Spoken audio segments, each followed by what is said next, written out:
ITM vocational યુનિવર્સિટીનો 8મો દીક્ષાંત સમારોહ યોજાયો હતો। આઈટીએમ વોકેશનલ યુનિવર્સિટીના 8મા દીક્ષાંત સમારોહમાં વિશેષ ઉપસ્થિતિમાં ભારતીય અવકાશના ઇસરોના ભૂતપૂર્વ ચેરમેન ડોક્ટર કે શિવાન સહિત ઉપસ્થિત મહાનુભાવોના હસ્તે વિદ્યાર્થીઓની ડિગ્રી અર્પણ કરવામાં આવી હતી।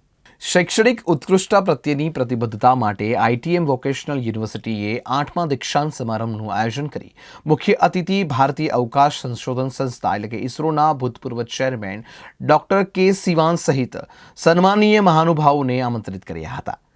આઈટીએમ ઇન્સ્ટિટ્યુશન્સના સીઈઓને આઈટીએમ વોકેશનલ યુનિવર્સિટીના વાઇસ પ્રેસિડેન્ટ અને આઈટીએમ વોકેશનલ યુનિવર્સિટીના પ્રોવોસ્ટ ડોક્ટર અનિલ એમ બિસેન આ ભવ્ય કાર્યક્રમમાં ઉપસ્થિત રહ્યા હતા। પદવીદાન સમારોહમાં પોતાના ક્ષેત્રોમાં અદ્ભુત છાપ છોડી છે તેવી બે નોંધપાત્ર વ્યક્તિઓ ડોક્ટર ઓફ લેટર્સની પદવીઓ અર્પણ કરી હતી। મહિન્દ્રા ફાઇનાન્સના વાઇસ ચેરમેન અને મેનેજિંગ ડિરેક્ટર રમેશ અય્યરને ફાઇનાન્શિયલ સર્વિસ સેક્ટરમાં ઉત્કૃષ્ટ પ્રદાન કરવા બદલ સન્માનિત કરાયા હતા, જ્યારે બ્રહ્મકુમારી ઈશ્વરીય વિશ્વવિદ્યાલયના બીકે અરુણા દીદીને સમાજ સેવા પ્રત્યેના તેમના અતૂટ સમર્પણ માટે બિરદાવવામાં આવ્યા હતા।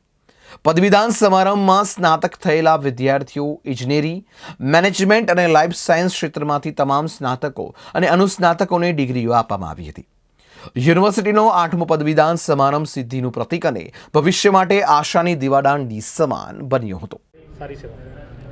સમાજની જે સેવા કરતા અમને જે ખુશીનો અનુભવ થાય છે અને આમ પણ બ્રહ્માકુમારી સંસ્થા એક એવી સંસ્થા છે કે આજે અનેકોના જીવનને પરિવર્તન કરે છે, ચાહે યુથ હોય, ચાહે બાળક હોય, ચાહે બુઢાપા હોય, મતલબ સિનિયર સિટીઝન હોય, પણ દરેક વ્યક્તિને પરિવર્તન કરવાનું, સ્ટ્રેસ ફ્રી રાખવાનું, એને સશક્ત કરવાનું એ બધું જ કાર્ય બ્રહ્માકુમારી સંસ્થા દ્વારા થઈ રહ્યું છે। અને એ બ્રહ્માકુમારી સંસ્થાની એક પાક અહીંયા વડોદરાની અંદર જે અટલાદરા બ્રહ્માકુમારીઝ છે ત્યાંની હું સંચાલિકા છું। વડોદરામાં લગભગ 25 બ્રહ્માકુમારીઝના સેન્ટર છે, દરેક એરિયામાં છે। અને પોલીસવાળા, આંગણવાડીવાળા જ્યારે આવે છે તો અમે એમને એવું જ કહીએ છીએ કે આ રાજયોગનું પ્રશિક્ષણ લઈને વડોદરાના જે 25 સેન્ટરો છે જ્યાં આપને નજદીક સેવા કેન્દ્ર પડતું હોય ત્યાં જઈને આપ જરૂરથી આગળ એડવાન્સ કોર્સ કરો અને પોતાના જીવનને શ્રેષ્ઠ બનાવો। કડક પોલીસની છાપ પણ સમગ્ર ગુજરાતમાં સુધારી છે। કડક પોલીસની છાપ ગુજરાતમાં સુધરી છે અને એનું પ્રૂફ અમારા સાથેના એમના સિનિયર સીપી સાહેબ, ડીસીપી સાહેબ, એસીપી સાહેબ એ બધાએ પણ અનુભવ કર્યો છે અને એમની ફેમિલીએ પણ અનુભવ કર્યો અને એમના પરિવારજનોએ જ્યારે અમને આવીને કહ્યું અથવા તો પોલીસ કમિશનરની સામે આવીને એમણે જે વર્ણન કર્યું કે ખરેખર એ બદલાઈ ગયા છે, ત્યારે પોલીસ કમિશનર શમશેરસિંઘે પણ આ વસ્તુને માન્યતા આપી અને એમણે કહ્યું કે ખરેખર અત્યારનો યુગ તણાવનો યુગ છે, નકારાત્મકતાનો યુગ છે અને એમાં બ્રહ્માકુમારી સંસ્થા જે કાર્ય કરી રહી છે એ કાર્ય બીજું કોઈ કરી ન શકે, એટલું સરસ પરિવર્તન લાવીને અમને આપ્યું છે। ઓમ શાંતિ। ब्रह्माकुमारी अरुणाबेन, अटलादरा ब्रह्माकुमारी संचालिका। आज हमने 8th कन्वोकेशन आज कंप्लीट किया, जिसमें डॉक्टर के सिवान साहब जो थे वो चीफ गेस्ट थे। के सिवान साहब को सभी जो है अच्छे से जानते हैं, चंद्रयान 2 के टाइम पे थे और चंद्रयान 3 जो सक्सेसफुल हुआ उसके पीछे में भी सर का जो है बहुत बड़ा योगदान रहा। आईटीएम वोकेशनल यूनिवर्सिटी कम्प्लीटली जो है वो स्किल बेस्ड यूनिवर्सिटी है और हमारे यहाँ पे जो है हम पाई करके हमने एक नया स्लोगन दिया जिसमें हम प्लेसमेंट 100% कर रहे हैं और इंटरनेशनल एजुकेशन के अलावा इंटरप्रेन्योरशिप के ऊपर में काफ़ी फोकस किया। और इस फोकस की वजह से हमारे यहाँ बच्चों ने जो पढ़ने के साथ साथ जो आज जो डिग्री दिए, लेकिन उसके पहले ही उन्होंने अपने बिजनेस भी सेट कर लिया। तो ये बहुत अच्छा एक प्लेटफॉर्म हम दे रहे हैं जिसमें बच्चा जो है प्लेसमेंट ना मांगते हुए दूसरों को प्लेसमेंट दे। तो यूनिवर्सिटी का जो फोकस है जैसे कि वोकेशनल है, स्किल बेस्ड यूनिवर्सिटी है, तो कम्प्लीटली हम जो है बच्चों को रेडी फॉर लाइफ बना रहे हैं।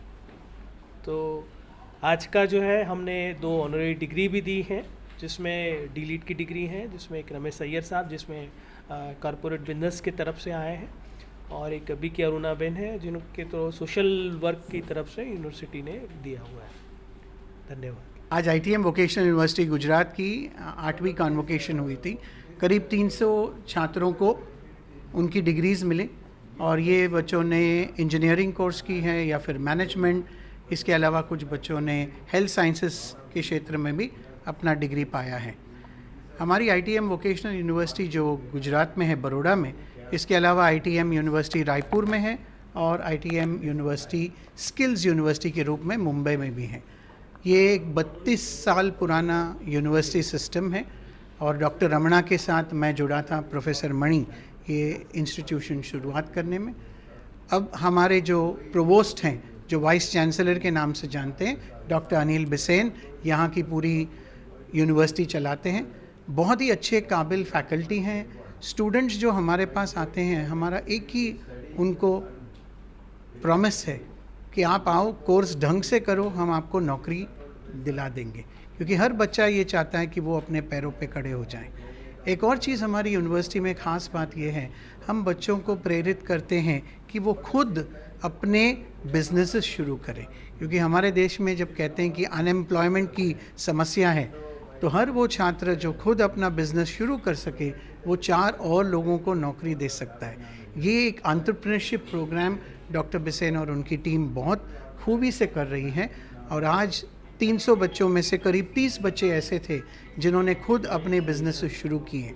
किसी ने ऑप्टिकल स्टोर शुरू किया, तो किसी ने लेबॉरेटरी, कोई इंपोर्ट एक्सपोर्ट कर रहा है, तो कोई क्लोथ्स की बिज़नेस। इससे जैसा मैं कह रहा था, एक स्टूडेंट जो पास आउट होकर वो 4 और लोगों को नौकरी देने के काबिल हो जाता है। यही हमारी कोशिश है और हमारी यूनिवर्सिटी में हम हमेशा चाहते हैं कि हर एक स्टूडेंट वो आए, कुछ नया करके जाएं, ताकि हम समाज के लिए और हमारे देश के लिए कुछ अच्छा कर सकें। यही हमारा उद्देश्य है, यही हमारा लक्ष्य है। शुक्रिया। Chandrayaan 3's success really gave a new technology to India, and also that is because of this one that we are one among the 4 nations in the world to achieve the success of landing this one.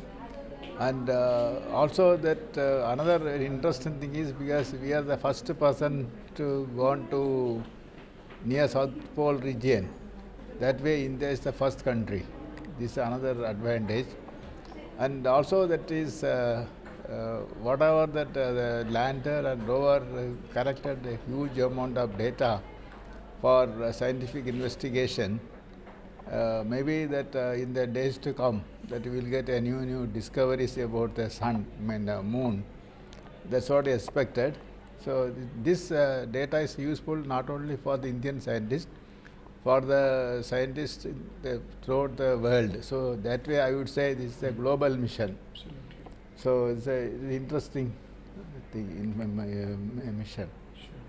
Mission, that is that Aditya L1 mission, that is now it is the spacecraft is on the way to go to Lagrangian point L1, this one, and this mission also going to give a lot of input for the understanding that the sun, which in turn will help to have a full handle on our earth climate and other aspects. So it's going to be useful for making the safety, security, quality life of the people on the earth. It's going to be useful. That way the Aditya alone is also going to give a lot of input for that one. It's very interesting.